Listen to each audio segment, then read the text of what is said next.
Charge 100% দিলেও কয়েক ঘন্টার মধ্যে 30% নেমে যায়। তাহলে সমস্যাটা আপনার ফোনে নয়, সমস্যাটা হতে পারে গুগল প্লে স্টোরের একটা লুকোনো সেটিংস। আপনার ফোনের ব্যাটারি যদি হঠাৎ দ্রুত কমে যাচ্ছে, তাহলে গুগল প্লে স্টোর থেকে আপনি একটা সেটিংস বন্ধ করুন, আপনার ফোনের ব্যাটারি ড্রেন অনেকটাই কমে যাবে। এই প্লে স্টোর ব্যাকগ্রাউন্ডে auto update, app scan, data sync করতে থাকে, এটা অনেকেই জানে না। এর ফলে কি হয়, battery drain, mobile heat, data is increase. আর মজার বিষয় হলো, আপনি প্লে স্টোর ব্যবহার না করলেও এটা ব্যাকগ্রাউন্ডে কাজ করতেই থাকে। তো এগুলো বন্ধ করার জন্য চলুন সরাসরি সেটিংসে যাই। শুরুতে আপনার ফোন থেকে প্লে স্টোর অ্যাপটাকে ওপেন করুন, তারপর উপরে যে প্রোফাইলের আইকনের মধ্যে একবার ট্যাপ করুন, তারপর স্ক্রল করে নিচের দিকে সেটিংস এর মধ্যে ট্যাপ করুন। এবার এখান থেকে যে নেটওয়ার্ক প্রিফারেন্স অপশনটার মধ্যে ট্যাপ করুন, অটো আপডেট অ্যাপস অপশনটার মধ্যে ট্যাপ করুন। এখানে আপনি অনেকগুলি অপশন পাবেন। উপরে দেখুন update all apps over wifi or mobile data, এই অপশনটার মধ্যে টিক রয়েছে। এটা থেকে সরিয়ে আপনি ডোন্ট অটো আপডেট অ্যাপস অপশনটার মধ্যে সেট করে দেবেন। এখন থেকে আপনার ফোন অ্যাপ নিজে নিজে আপডেট করবে না, আপনি চাইলে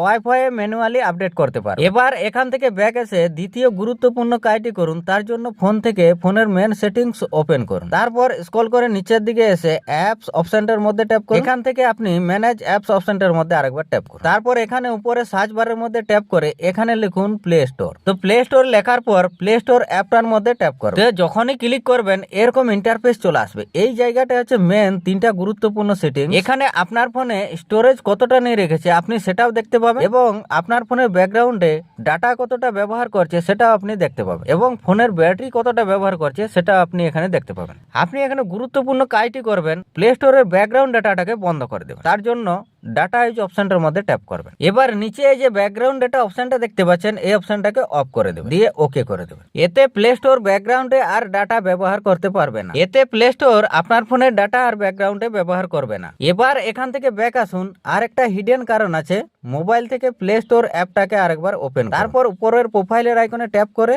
এবার এখান থেকে প্লে প্রোটেক্ট অপশনটার মধ্যে ট্যাপ করুন। তারপর যদি এরকম ইন্টারফেস আসে আপনি স্ক্যানের মধ্যে একবার ট্যাপ করবেন। আপনার ফোনে থাকা যতগুলো অ্যাপ্লিকেশন আছে সবগুলোকে স্ক্যান করবে। যদি কোনো খারাপ অ্যাপ্লিকেশন থাকে এখানে শো হয়ে যাবে, আপনি তুরন্ত সেই অ্যাপ্লিকেশনটিকে আনইনস্টল করে দেবেন। সব শেষে আপনি সেটিংস এর মধ্যে ট্যাপ করবেন, তারপর এখান থেকে এই যে দুটো অপশনকে আপনি বন্ধ করে দেবেন। ফিঙ্গারপ্রিন্ট বা পাসওয়ার্ড চাইলে আপনি দিয়ে দিবেন। এই ফিচার্স অনেক সময় বারবার স্ক্যান করে ব্যাটারি খরচ করে। আপনি সিকিউরিটির জন্য মাঝে মাঝে এসে এই সেটিংস অন করে আবার আপনি এখান থেকে স্ক্যান করবেন। অযথা বারবার এই সেটিংস কিন্তু অন করে রাখলে ফোনের ভেতরে স্ক্যানিং শুরু হতে থাকে, আর সেই কারণে ব্যাটারি খরচ হতে থাকে। এবার প্লে স্টোর থেকে লাস্ট এবং ইম্পর্টেন্ট কাজটি করুন। তার জন্য আপনি প্রোফাইলের আইকনের মধ্যে আরেকবার ট্যাপ করুন, তারপর সেটিংস অপশনটার মধ্যে আরেকবার ট্যাপ করুন। এবার জেনারেল অপশনটার মধ্যে ট্যাপ করুন। এখান থেকে স্ক্রল করে নিচের দিকে আসবেন, এখানে দেখুন অটোমেটিক্যালি আর্কাইভস অ্যাপস, এই অপশনটাকে আপনি ইনেবল করে দেবেন। যদি অফ থাকে এটাকে অন করে দেবেন। এই অপশনটা অন করে রাখলে আমাদের ফোনের মধ্যে যে অ্যাপগুলো আমরা কোনোদিনই ব্যবহার করি না সেই অ্যাপগুলোকে অটোমেটিক্যালি আর্কাইভস করে দেবে, যাতে